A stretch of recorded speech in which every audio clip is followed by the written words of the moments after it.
प्रणाली का मकसद विवरण है। तो उसमें कल मैंने आप लोगों को क्या पढ़ाया था, बताया था आप लोगों को बताए थे क्या क्या नीड होता है उसके लिए, कंबसन के लिए। मैंने हम लोगों को कल बताया था कि कंबसन के लिए हम लोगों को क्या क्या चीज़ें की आवश्यकता पड़ती है, ठीक है, जिसमें हम लोगों ने 2 पॉइंट देखा था।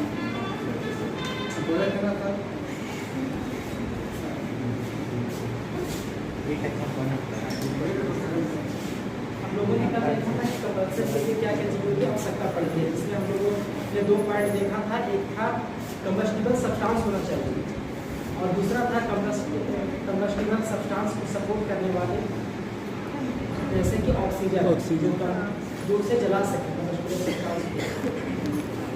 तो आज देखेंगे इसके आगे इग्निशन टेम्परेचर।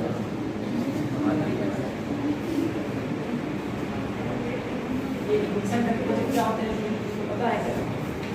इग्निशन टेम्परेचर जिसके बाद आग लग जाता है।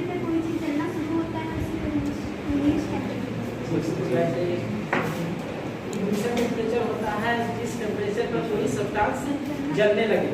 जैसे कि यहाँ पे मैं एग्जाम्पल से आपको बताता हूँ, जैसे कि ये सूखी लकड़ी,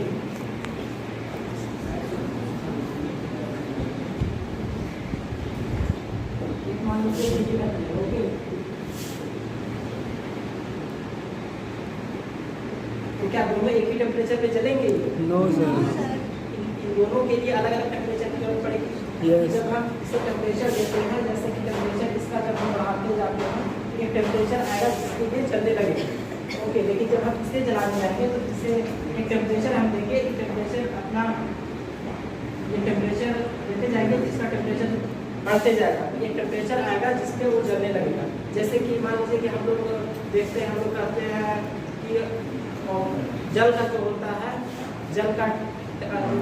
जल का जो बॉइलिंग पॉइंट होता है 100 डिग्री सेंटीग्रेड होता है। क्या होता है कि हम जब उसे हीट देते हैं तो वो हीट बढ़ाते जाता है, हीट बढ़ाते बढ़ाते जब वो 100 डिग्री सेंटीग्रेड पे आ जाता है तो वो बॉयल करने लगता है। उसी जैसा ये भी होता है कि जब हम इसे हीट देते हैं तो जब इसे हीट देते हैं तो ये इस सिस्टम का टेम्परेचर बढ़ते जाता है और एक टेम्परेचर आता है जिसपे वो जलने लगता है।